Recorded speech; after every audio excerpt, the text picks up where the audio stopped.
Hello everyone, मैं हूं doctor पूजा और आज मैं आपके सामने एक बहुत ही इंटरेस्टिंग टॉपिक लेकर आई हूं डिस्कशन के लिए, metabolism of sulphur containing amino acids.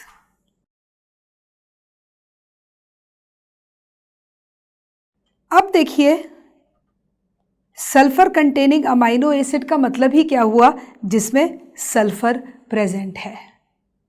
ठीक है, तो ये हमारी बॉडी में कैसे डिग्रेड होते हैं और अगर कोई एंजाइम एब्सेंट है तो इनसे क्या होता है। अब मेटाबॉलिज्म लेने से पहले आपको पता होना चाहिए कि सल्फर कंटेनिंग अमीनो एसिड्स है कौन कौन से। तो वो हैं सिस्टीन, मिथ्योनिन और सिस्टाइन।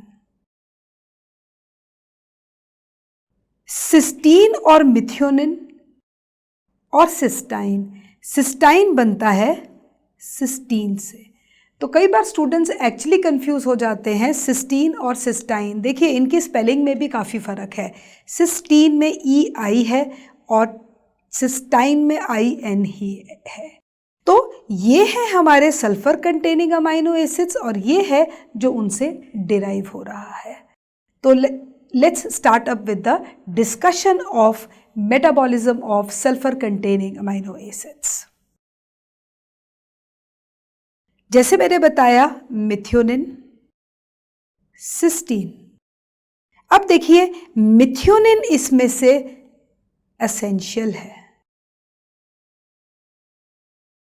ठीक है, और सिस्टीन इसमें से नॉन एसेंशियल है। अब एसेंशियल अमाइनो एसिड्स क्या होते हैं, उनको हम कैसे डिफाइन करते हैं। Essential amino acids are those acids which cannot be synthesized in our body और उनको हम आउटसाइड डाइट से लेते हैं, उनकी सिंथेसिस हमारी बॉडी में पॉसिबल नहीं है। ठीक है, तो मिथ्योनिन को हम एसेंशियल बोलते हैं, सिस्टीन को हम नॉन एसेंशियल बोलते हैं। इसका मतलब क्या है कि नॉन एसेंशियल वो होते हैं जिनकी सिंथेसिस हमारी बॉडी में होती है। तो सिस्टीन की सिंथेसिस किससे होती है? मिथ्योनिन से होती है। इसीलिए हम मिथ्योनिन को एसेंशियल बोल रहे हैं। ठीक है, और सिस्टीन सिस्टाइन बनाता है। तो ये सब चीजें हम आज के वीडियो में डिस्कस करेंगे। तो let's take up each and every amino acid one by one. ठीक है, अब देखिए, जैसे ये मिथ्योनिन है, ठीक है, एसेंशियल है। क्यों?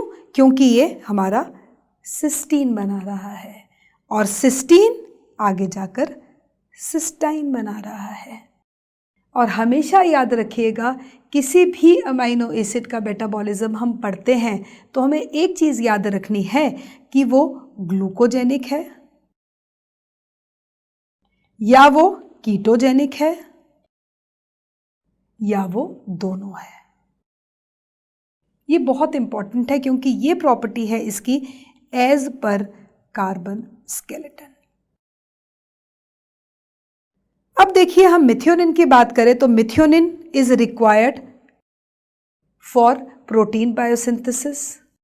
ठीक है, क्योंकि जब हम ट्रांसलेशन पढ़ते हैं उसमें हम पढ़ते हैं methionine is coded by AUG। Then transmethylation, जिसमें ट्रांसफर होता है मिथाइल ग्रुप का। ये सबसे इंपॉर्टेंट फीचर है मिथ्योनिन का।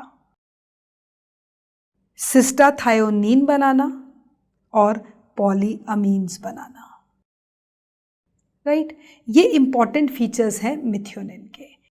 फिर आ जाओ सिस्टीन पे। सिस्टीन जो मिथ्योनिन से बना है, इसकी क्या फीचर्स हैं? ग्लूकोज बनाता है, इसका मतलब क्या है? ये ग्लूकोजेनिक है, राइट। ग्लूटाथायोन बनाता है, ग्लूटाथायोन वैसे ही बहुत ही इंपॉर्टेंट एंटीऑक्सीडेंट है। टॉरिन बनाता है, ठीक है, जो हमारी बाइल एसिड्स को सेकेंडरी बाइल एसिड्स में बनाने में हेल्प करता है, जो इमल्सिफिकेशन करते हैं फैट्स की। कोएंजाइम ए बनाने में हेल्प करता है। कोएंजाइम ए इज B5, उसका ये एक्टिव कंपोनेंट है और एक्टिव सल्फेट बनाता है। ठीक है, तो ये कुछ इनके इम्पॉर्टेंट फंक्शंस हैं। सो मिथ्योनिन को हम असेंशियल बोलते हैं, सिस्टीन को हम नॉन असेंशियल बोलते हैं और सिस्टाइन को हम बोलते हैं डिराइव्ड अमाइनो एसिड। राइट, अब सबसे पहले हम लेंगे मिथ्योनिन। अब देखो मिथ्योनिन का स्ट्रक्चर आप ध्यान से देखिए, इसमें हम कह सकते हैं ये तो सिंपल अमाइनो एसिड है, जो बेसिक स्ट्रक्चर है इसका सी अल्फा। मिथ्योनिन पे CH3 ग्रुप अटैच्ड है। ठीक है ना, मतलब सल्फर कंटेनिंग है, सल्फर के साथ एक मिथाइल ग्रुप अटैच्ड है और ये मिथाइल ग्रुप मिथ्योनिन डोनेट करता है। और कभी भी उस तरह की रिएक्शन को जिसमें ट्रांसफर होता है उसको हम बोलते हैं ट्रांस मिथाइलेशन।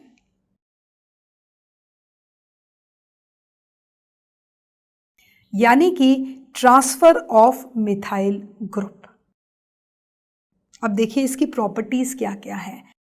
सल्फर कंटेनिंग तो है ही है, एलिफैटिक भी है, चार्ज के बेसिस पे न्यूट्रल है।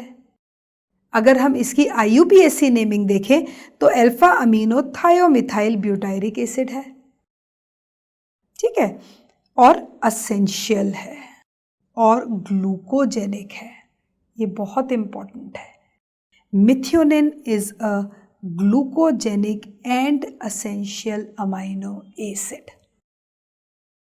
ठीक है, और हमेशा याद रखना इसमें ये CH3 ग्रुप आता है। अब देखो एक और की फैक्टर होता है, कोई भी अमाइनो एसिड है, कोई भी विटामिन है, अगर उसको एक्ट करना है तो वो सबसे पहले एक्टिव फॉर्म में कन्वर्ट होगा। ठीक है, तो ये जो मिथ्योनिन है इसकी जो एक्टिव फॉर्म है वो है सैम। सैम का मतलब S एडिनोसाइल मिथ्योनिन।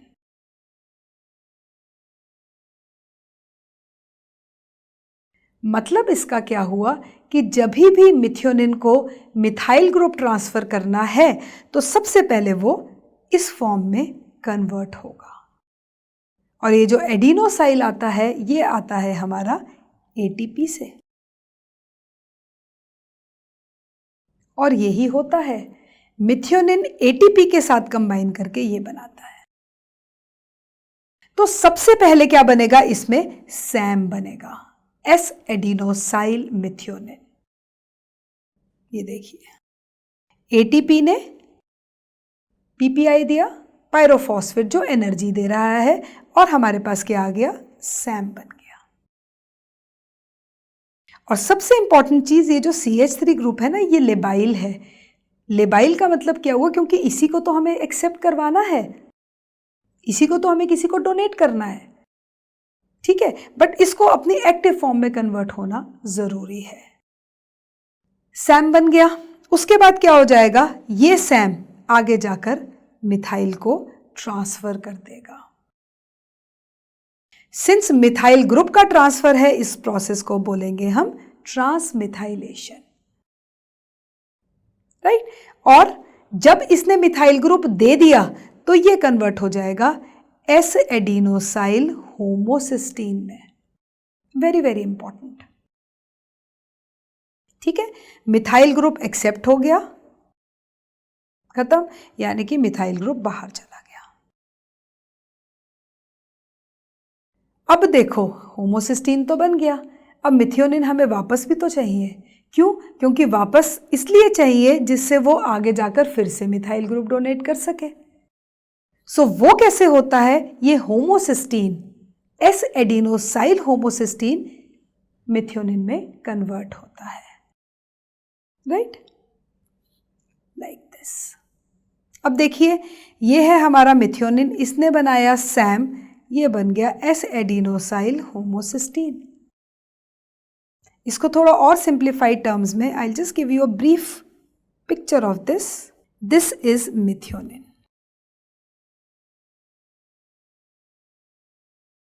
ठीक है, ये बना एक्टिव, तो इसने बना दिया S एडिनोसाइल मिथ्योनिन।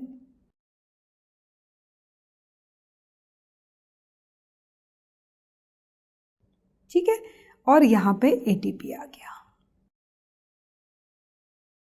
इस एस एडिनोसाइल मिथ्योनिन ने क्या किया, मिथाइल ग्रुप दे दिया, गिवन। तो ये कन्वर्ट हो गया एस एडिनोसाइल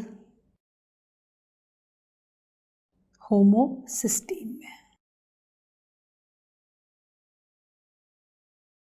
अब ये जो एस एडिनोसाइल होमोसिस्टीन है ये ATP भी दे देगा, अब जरूरत नहीं है उसकी।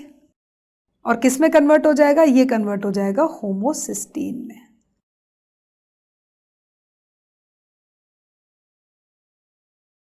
अब ये जो होमोसिस्टीन है इसको वापस जाना है मिथ्योनिन में, तो हमारा साइकिल चलता रहेगा। तो ये कैसे जाता है, ऐसे इसको चलो और सिंपल कर देते हैं। होमोसिस्टीन को ये जो मिथाइल ग्रुप दिया जाता है, ये मिथाइल ग्रुप देते हैं 2 विटामिन्स, B9 जो है फोलिक एसिड और B12 जो है कोबैलमिन। तो इन दोनों के म्यूचुअल क्यूमुलेटिव इफेक्ट से हमारे पास मिथ्योनिन वापस बन जाता है। और इस पूरे साइकिल को क्या कहते हैं हम, इसको हम कहते हैं रीजेनरेशन ऑफ मिथ्योनिन, जो बहुत ही इंपॉर्टेंट है। ठीक है, इसको जस्ट हाईलाइट कर दूंगी, like this and like this. अब देखो ये जो होमोसिस्टीन बना, ये क्या करता है, ये होमोसिस्टीन हमारा सिस्टीन बनाता है और ये सिस्टीन हमारा सिस्टाइन बनाता है। सो यू कैन सी, और इसमें B6 इज रिक्वायर्ड, B6 या PLP। ये रिएक्शन हम डिटेल में लेंगे अभी, बट अभी तक इस स्लाइड से आप सिर्फ इतना याद रखिए कि regeneration of methionine is there, very important. ठीक है, अब फोलिक एसिड और कोबैलमिन ये दोनों ही एक दूसरे पे इंटरडिपेंडेंट हैं इस रिएक्शन में। वो कैसे, क्योंकि यहाँ पे मिथाइल ग्रुप की ट्रांसफर है ना, तो मैं यहाँ पे एंजाइम कह सकती हूँ मिथाइल ट्रांसफरेज।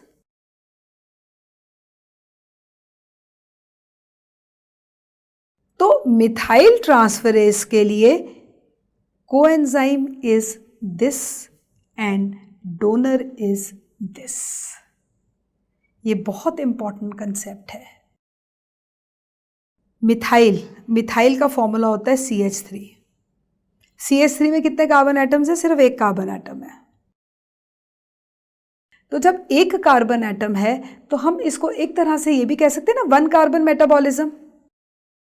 और फोलिक एसिड बहुत इंपॉर्टेंट रोल प्ले करता है इन 1 कार्बन मेटाबॉलिज्म, राइट। और उसके बाद ये क्या करता है, मिथ्योनिन को बनाने में हेल्प करता है। ठीक है, कैसे, मिथाइल ग्रुप इसमें आ जाएगा, राइट। और इस पूरे प्रोसेस को हम बोलते हैं regeneration of methionine. Whatever methionine was given, that is regenerated back by the formation of homocysteine, right? So ये regeneration से हमारा होमोसिस्टीन बना और वापस मिथ्योनिन बन गया। और फोलिक एसिड और कोबैलमिन एक दूसरे पे इंटरडिपेंडेंट है। फोलिक एसिड 1 कार्बन दे रहा है और कोबैलमिन एज अ कोएंजाइम एक्ट कर रहा है। मतलब क्या है, दोनों एक दूसरे के ऊपर डिपेंडेंट है। एक की भी डेफिशिएंसी हो गई तो ये रिएक्शन नहीं होगी, राइट। क्योंकि अब इसको समझने के बाद हम करेंगे इनबॉर्न एरर्स ऑफ मेटाबॉलिज्म। तो ये चीज अंडरस्टैंड करना बहुत जरूरी है। ओके, अब देखो प्रोसेस चल रहा है, वही प्रोसेस अगर हम इसमें देखें, वही प्रोसेस सेम यहां पे लिखा हुआ है। मिथ्योनिन किस में कन्वर्ट हो रहा है, सैम में जैसे मैंने बताया, सैम SAH में हो रहा है और SAH होमोसिस्टीन, और जब होमोसिस्टीन से मिथ्योनिन बन रहा है तो you can see methyl THF। ये कहाँ से आया? ये आया हमारा फोलिक एसिड से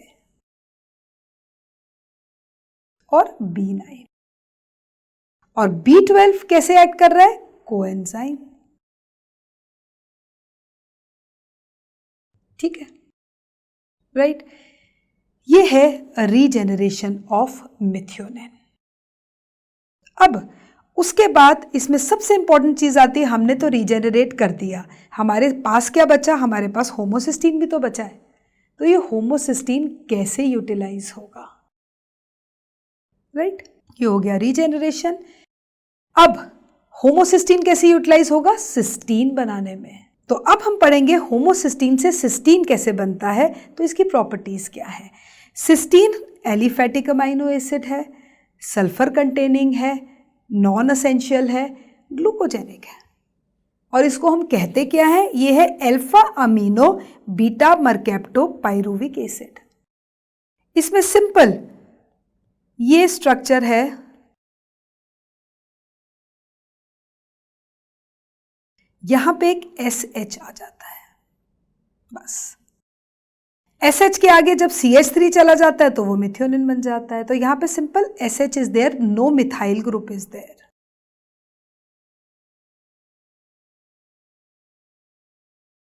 I'm just writing the major points. I'm not writing the detailed structure of cysteine. I'm just highlighting the major one. Major one ये है कि इसमें CH3 नहीं है, मिथ्योनिन में CH3 है S के बाद। अब देखो इस सिस्टीन की सिंथेसिस कैसे होती है, इसको थोड़ा और सिंपल कर देते हैं। यहीं पे I will draw so that to make it more clear. Homocysteine,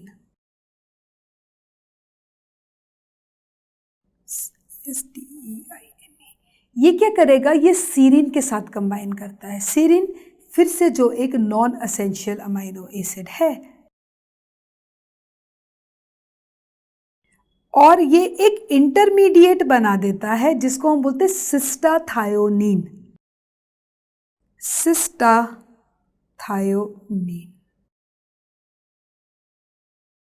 और इसमें जो विटामिन है वो है B6 और PLP।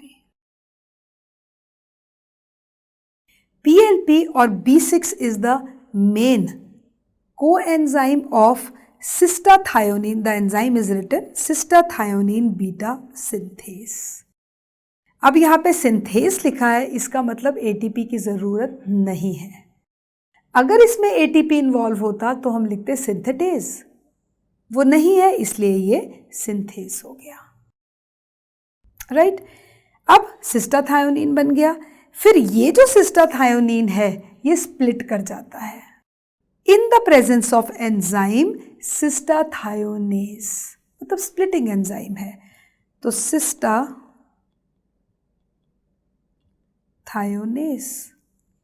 और what we get cysteine, as you can see here. Homocysteine था, सीरिन आया तो होमोसिरिन बाहर निकल गया। राइट, और ये जो सिस्टीन बना, ये सिस्टीन ग्लूकोज बनाएगा। कैसे बनाएगा? अल्फा कीटो ब्यूटायरेट में चेंज होकर ये प्रोपेनल कोएंजाइम में बनाएगा और ग्लूकोज बनाएगा। इसीलिए हम सिस्टीन को कहते हैं ग्लूकोजेनिक अमाइनो एसिड। और this is how synthesis of cysteine takes place. कहाँ से? मिथ्योनिन से। और इसीलिए ये नॉन असेंशियल है और मिथ्योनिन असेंशियल है। राइट, अब सिस्टीन बना तो सिस्टीन सिस्टाइन कैसे बनाएगा? सिंपल कंसेप्ट है, ये जो सिस्टीन है इसके दो मॉलिक्यूल, जैसे SH है ना, SH है, ठीक है, हाइड्रोजन निकल जाएगा और हमारे पास बचेगा क्या? हमारे पास एस एस बच जाएगा, मतलब rest the structure is there, I am just writing the major parts.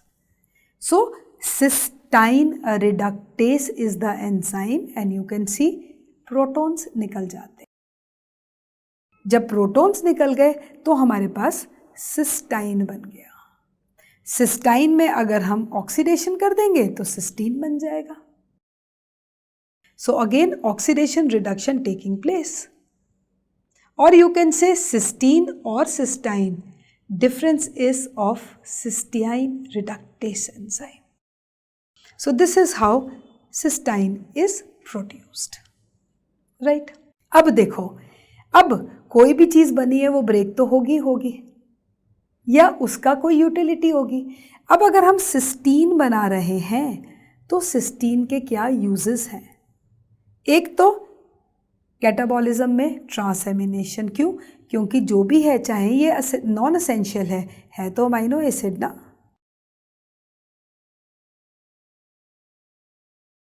ठीक है, तो ट्रांसएमिनेशन हो जाएगी. दूसरा क्या है? It can also undergo oxidative pathway. क्योंकि ये सिस्टीन है, ये पैप्स बनाने में हेल्प करता है, एक्टिव सल्फेट्स बनाता है. ठीक है, अब वो कैसे बनाता है? सबसे पहले हम ट्रांसएमिनेशन देखेंगे.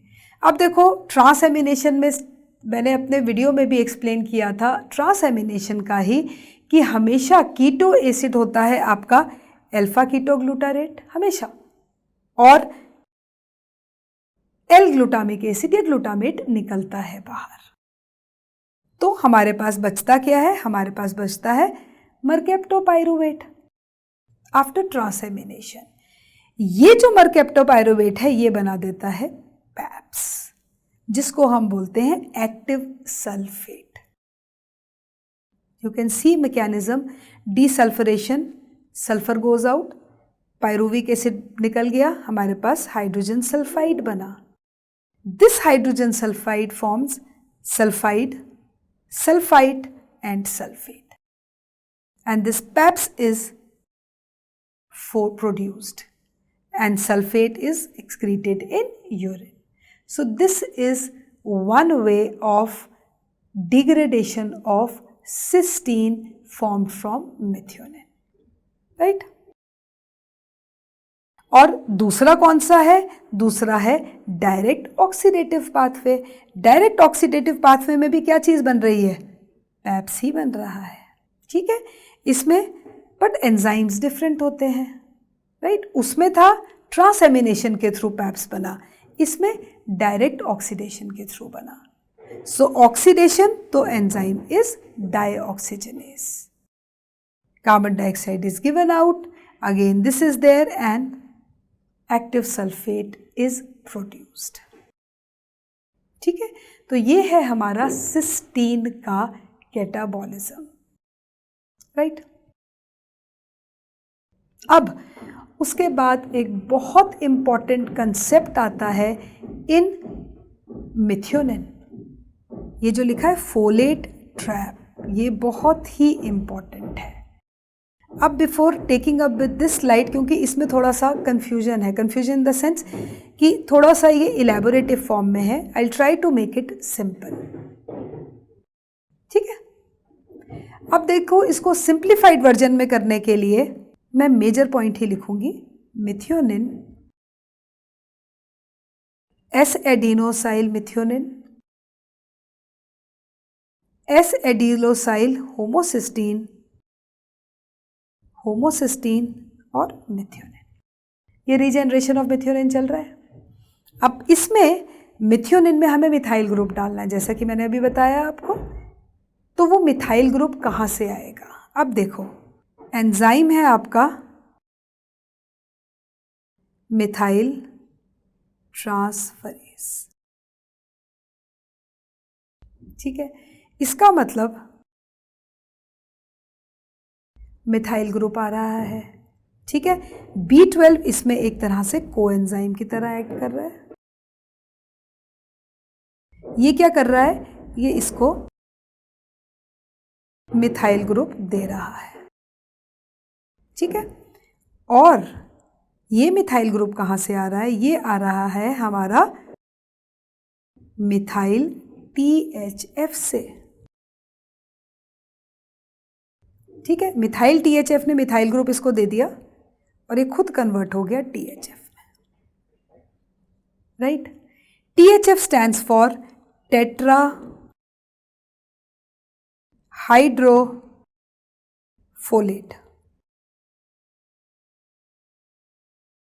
और सिंस इसके पास मिथाइल ग्रुप अटैच्ड है तो इसको हम बोलेंगे methyl tetra hydrofolate, which is nothing but B9,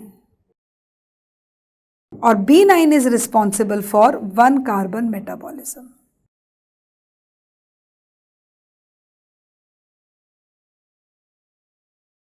ठीक है, और एंजाइम यहां पे हो जाएगा simple reductase and methyl transferase. अब देखो इसमें क्या चीज होती है, अगर B9 एब्सेंट है,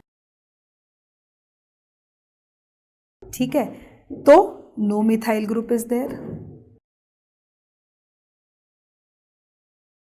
इसका मतलब अगर मिथाइल ग्रुप नहीं गया तो होमोसिस्टीन से मिथ्योनिन की रिएक्शन ब्लॉक।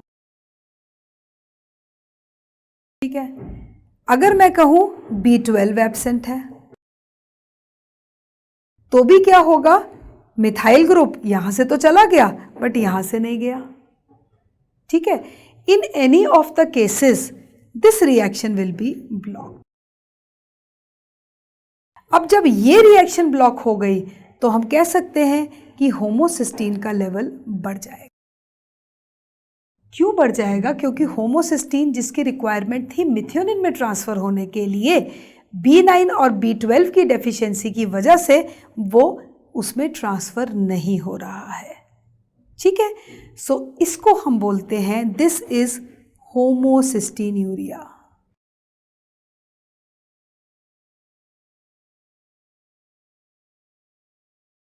ये क्यों है, due to either deficiency of B9 और due to deficiency of B12। कुछ भी है उसमें इंक्रीज है कंसंट्रेशन का, किसका, होमोसिस्टीन का। तो इसमें एक और टर्म आती है जिसको हम बोलते हैं फोलेट ट्रैप।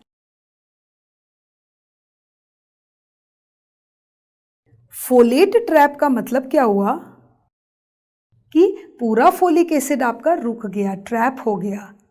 क्यों, क्योंकि ये एंजाइम एब्सेंट है। अगर ये एंजाइम एब्सेंट है तो एक तरह से फोलिक एसिड आपका क्या कर रहा है, रिएक्ट नहीं कर रहा है आगे। जब फोलिक एसिड आपका रिएक्ट नहीं कर रहा है, वो फंस गया, ट्रैप ही हो गया उसका मिथाइल ग्रुप, क्योंकि B12 की डेफिशिएंसी है। मतलब in either of the ways you can say, so no methyl group will be given to this. अब ये जो होमोसिस्टीन्यूरिया है, इसमें सबसे इंपॉर्टेंट चीज क्या है कि मिथ्योनिन का कंसंट्रेशन कम हो जाएगा। So this particular homocystinuria, I will be telling you about the different types, but यहाँ पे देखो, in this homocystinuria, decreased concentration of methionine will be there, right? अब दूसरी तरफ क्या है, हमारे पास दूसरे रिएक्शंस भी तो चल रहे हैं। वो रिएक्शन हमारा क्या है कि ये जो होमोसिस्टीन है, ये होमोसिस्टीन सीरीन के साथ सिस्टीन बना रहा है, और इसमें आई टोल्ड यू, जैसे मैंने बताया था सिस्टाथायोनिन, इसमें जो कोएंजाइम है वो है B6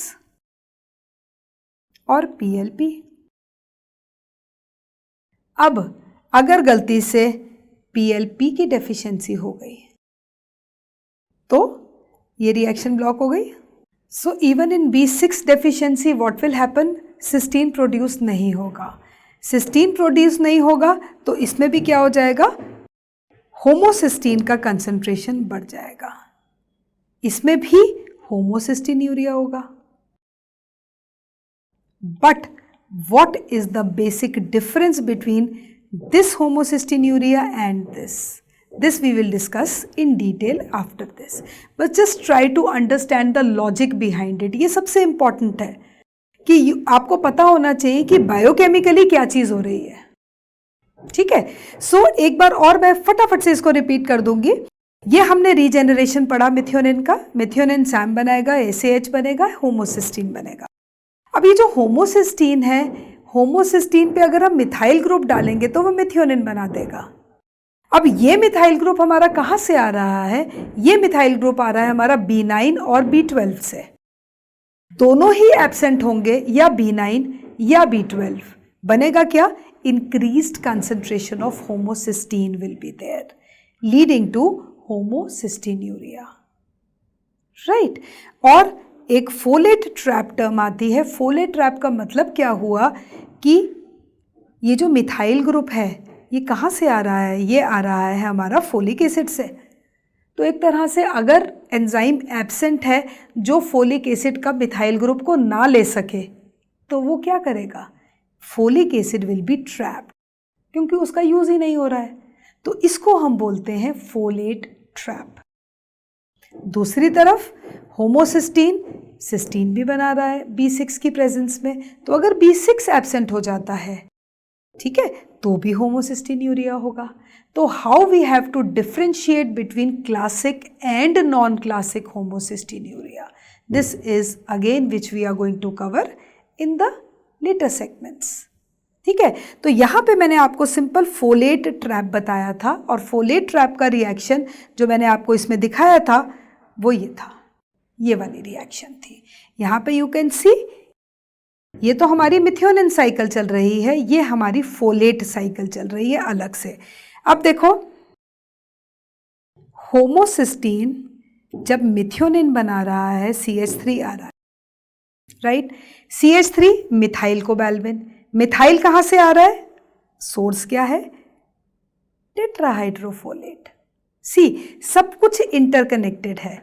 टेट्राहाइड्रोफोलेट N5 N10, ये फोलेट साइकिल चल रहा है, इसने इसको मिथाइल ग्रुप दे दिया,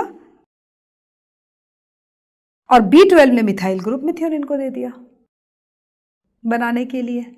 ठीक है, और अगर ये फंस गया तो it is folate trap, leading to elevated homocysteine. और दूसरा ये रिएक्शन है B6, ठीक है, B6 की डेफिशिएंसी से बढ़ जाएगा। अब देखो, इसमें एक पॉइंट लिखा है, mostly associated with glycogen phosphorylase. इसकी क्या सिग्निफिकेंस है यहाँ?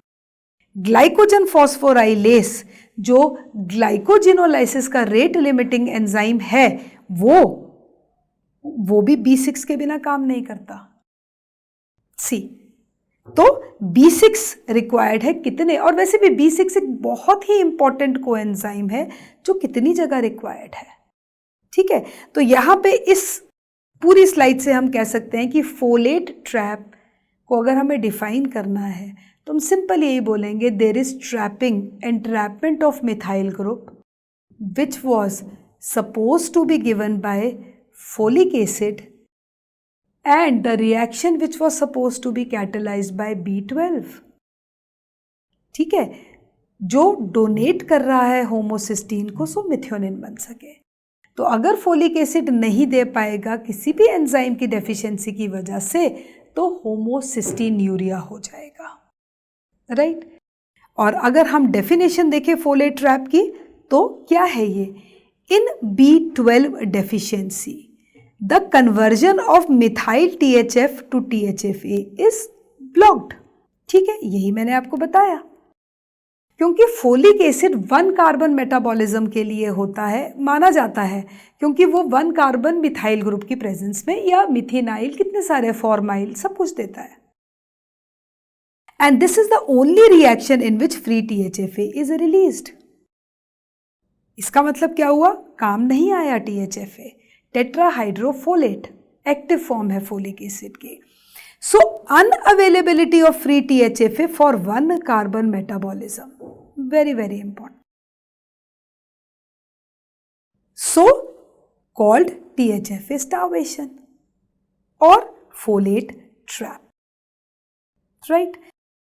इन B12 deficiency HC homocysteine can not, तो होमोसिस्टीन मिथ्योनिन में कन्वर्ट नहीं होगा और होमोसिस्टीन accumulates। और elevation of homocysteine is considered to be a marker enzyme of MI, risk factor for acute coronary syndromes. Right, अब देखो, जैसे हमने मेटाबॉलिज्म पढ़ा, उसके बाद हमारे पास नेक्स्ट कंसेप्ट किसका आता है? Inborn errors of metabolism. अब जैसे मैंने आपको बताया, ओवरऑल इसको हम बोलेंगे होमोसिस्टीन्यूरिया, मतलब इंक्रीज्ड कंसंट्रेशन ऑफ होमोसिस्टीन। अब इसमें मैंने दो पार्ट्स बताए आपको, या तो B6 की डेफिशिएंसी है या आपके फोलिक एसिड या B12 की डेफिशिएंसी है। तो अगर B6 की डेफिशिएंसी होती है, देखो डिफरेंस है, एक है क्लासिक, एक है, ये भी हम पढ़ते हैं, चलो आगे, एक है नॉन क्लासिक, एक है सिस्टाथायोनीमिया, एक है डिफेक्टिव एब्जॉर्प्शन। तो उससे क्या क्या होता है? सो ये सारे हैं metabolic disorders due to sulphur containing amino acids.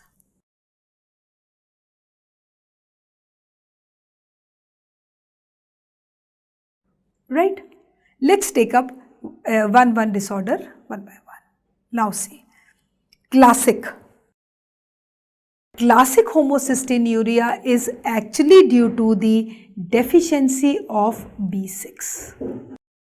Deficiency of B6. तो उससे क्या हो जाएगा, इसको मैं चलो कॉमन एक और बार बता देती हूँ। होमोसिस्टीन क्या करेगा? सिंपल सिस्टाथायोनीन बना रहा है और हमारा सिस्टीन बन रहा है। ठीक है, तो होमोसिस्टीन जब सिस्टाथायोनीन बना रहा है तो इसमें B6 चाहिए और ये एंजाइम चाहिए। इसकी एब्सेंस या इसकी एब्सेंस होमोसिस्टीन्यूरिया करेगी, कंसंट्रेशन बढ़ा देगी, और इसको हम बोलते हैं क्लासिक। राइट, अब देखो, इसमें अगर होमोसिस्टीन की कंसंट्रेशन बढ़ रही है तो यहां से मिथ्योनिन बन रहा है।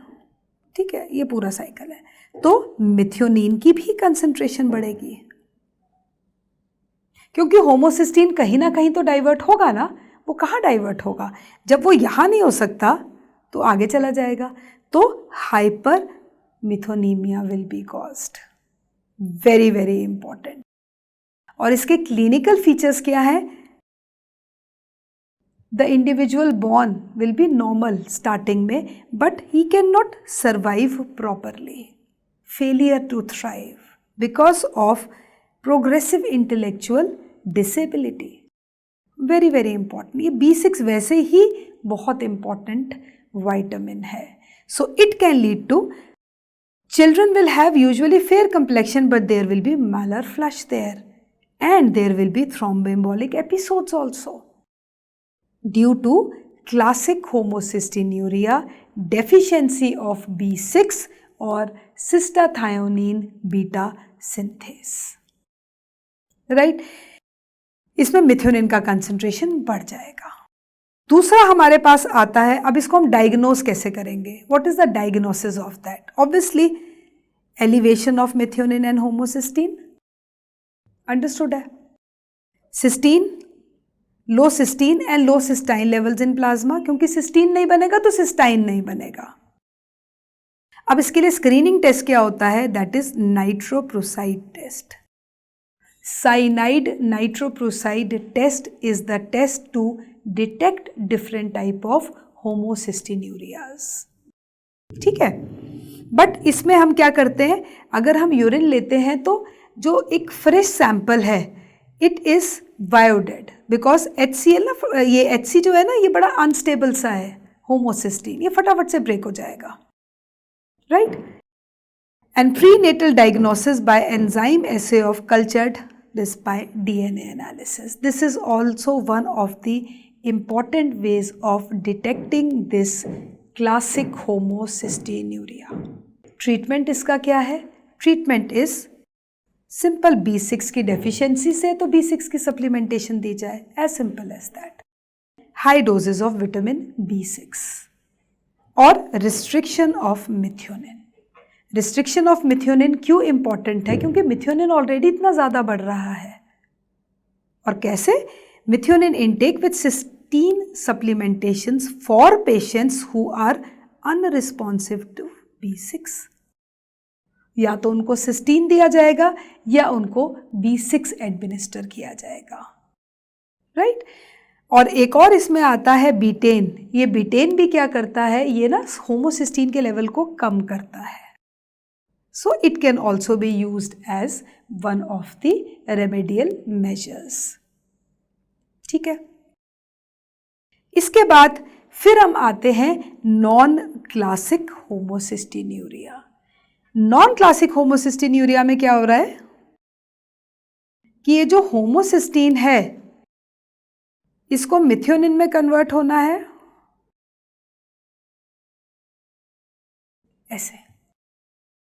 तो या तो B9 की डेफिशिएंसी है या B12 की डेफिशिएंसी है, तो ये रिएक्शन हमारी ब्लॉक हो जाएगी।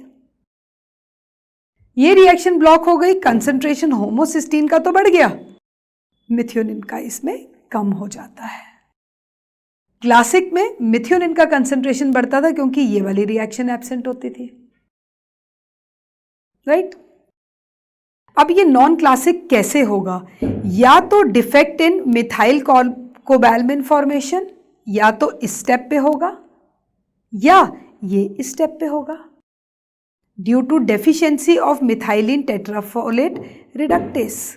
ठीक है, किसी भी उसमें basically you can say methyl transferase या मिथ्योनिन सिंथेस काम नहीं करेगा। जब ये काम नहीं करेगा, homocysteine can not be remethylated to methionine, ये रिएक्शन ब्लॉक हो जाएगा और homocysteine accumulates and methionine level decreases. This is non-classic homocystinuria, which is either due to the deficiency of tetrahydrofolate methyl reductase or transferase or methionine synthase, which is not working due to the, you can say, absence of B12 also. There can be so many reasons to it. B9 absent हो गया, B12 absent हो गया, कुछ भी हो गया, methionine synthase या methyl transferase बराबर काम नहीं करेगा, होमोसिस्टीन बढ़ जाएगा और मिथ्योनिन का लेवल कम हो जाएगा, राइट? अब इसकी लेबोरेटरी फाइंडिंग्स क्या है? अब इसमें देखो, इसमें the presence of megaloblastic anaemia differentiates methyl cobalamin format. इसमें दोनों में डिफरेंस है। क्यों है डिफरेंस? क्योंकि इसमें homocystinuria is also there. Homocystinuria means elevated concentration of homocysteine due to the deficiency of this, so it will be present, right? Hypomethioninaemia means methionine का concentration will decrease, and this absence differentiates non-classical from classical.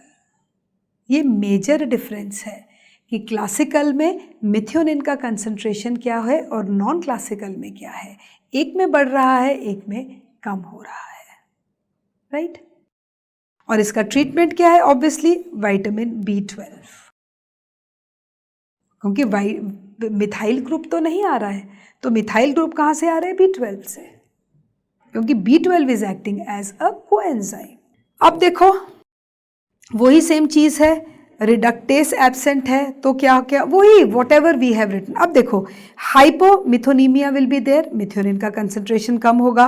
होमोसिस्टीनीमिया will be there, homocystinuria क्योंकि homocysteine का होगा। अब जब हम इसकी बात करते हैं एब्सेंस ऑफ मेगैलोब्लास्टिक अनीमिया, क्योंकि ये क्यों है? ये B12 से है। और एंजाइम कौन सा एब्सेंट है? MTHFR reductase, methyl tetrahydrofolate reductase. और इसमें ट्रीटमेंट हम क्या देंगे? फोलिक एसिड या B12, और मिथ्योनिन सप्लीमेंटेशन भी दी जा सकती है। क्यों? क्योंकि मिथ्योनिन का कंसंट्रेशन ही इसमें कम हो रहा है, बन ही नहीं रहा है, तो हम क्या करेंगे? एक्स्ट्रा सप्लीमेंटेशन दे देंगे मिथ्योनिन की, राइट? और बीटेन ट्रीटमेंट तो है जैसा हमने पहले डिस्कस किया होमोसिस्टिन्यूरिया में। फिर एक और इसमें बचता है सिस्टाथायोन्यूरिया, या यू कैन से अगर सिस्टाथायोनेस एंजाइम एब्सेंट होता है, इसमें रिएक्शन क्या होता है?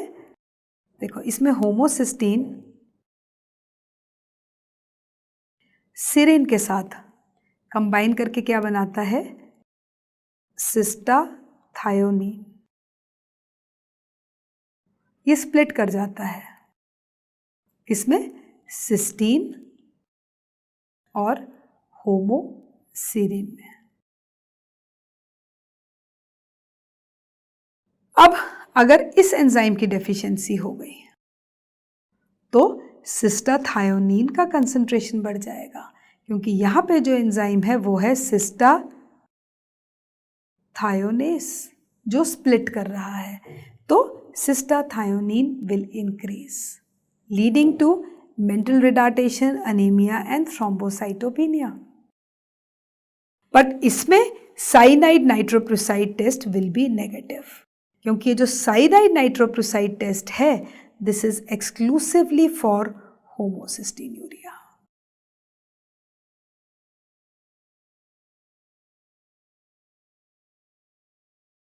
राइट। सो ये हो गए हमारे inborn errors of metabolism associated with sulphur containing amino acids. और last but not the least इसमें आता है सिस्टीन्यूरिया।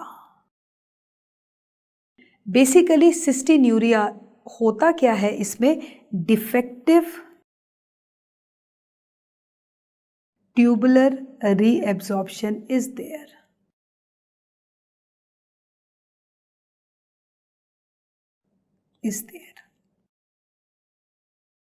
तो इसमें 4 amino acids are excreted in urine.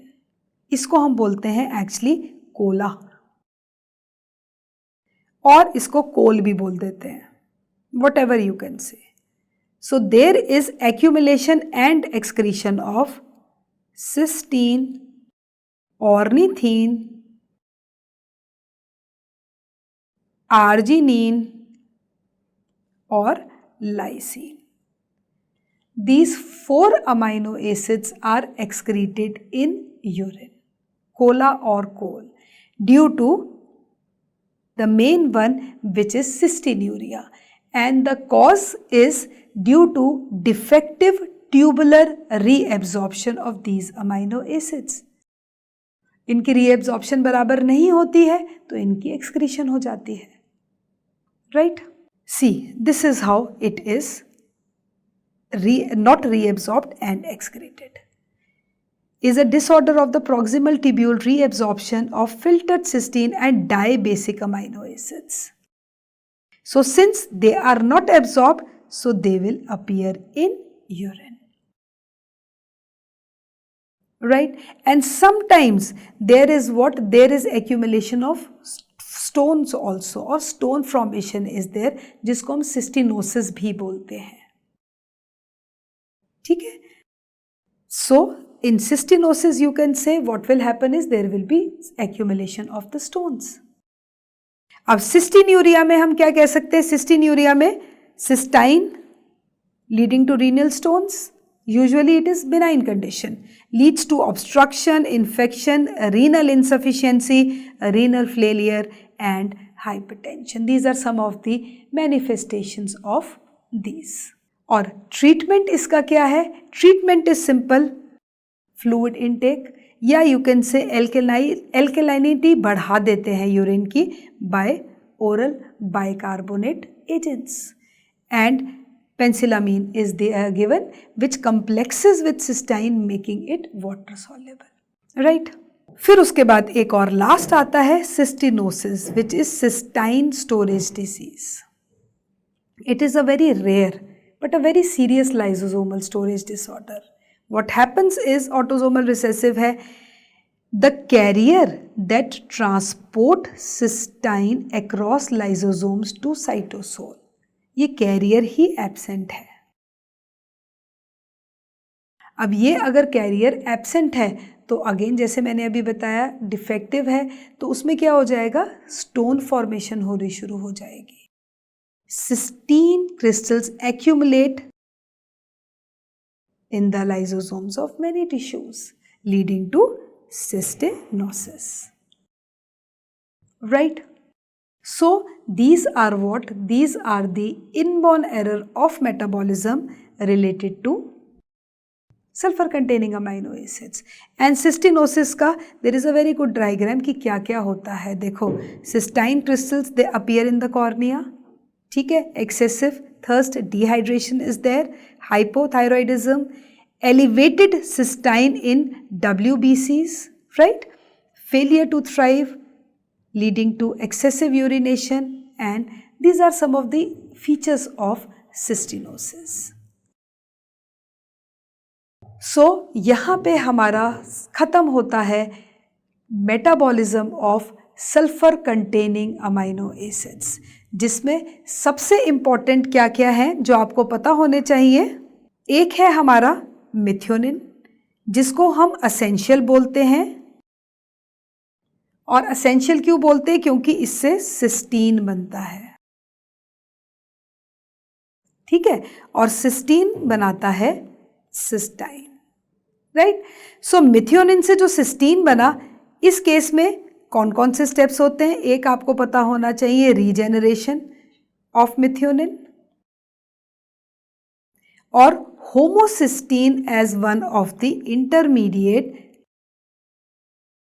जो दोनों के बीच में बनता है, तो सिस्टीन बनता है। Then you should know about role of B6 in this. ये रोल ऑफ B6 क्यों? क्योंकि सिस्टीन की सिंथेसिस में या सिस्टाथायोनिन की सिंथेसिस में it is required. And then obviously the inborn errors of metabolism associated to these. And always remember, methionine is a glucogenic amino acid. Always remember that. जैसे मैंने बताया ना, कार्बन स्केलेटन से इनका फेट डिफरेंट होता है, कोई ग्लूकोजेनिक है, कोई कीटोजेनिक है, कोई दोनों है। तो methionine strictly glucogenic amino acid है, right? So here we finish up with the explanation of metabolism of sulfur containing amino acids. I hope ये वीडियो आपको समझ आया होगा। Thank you so much. Have a great day.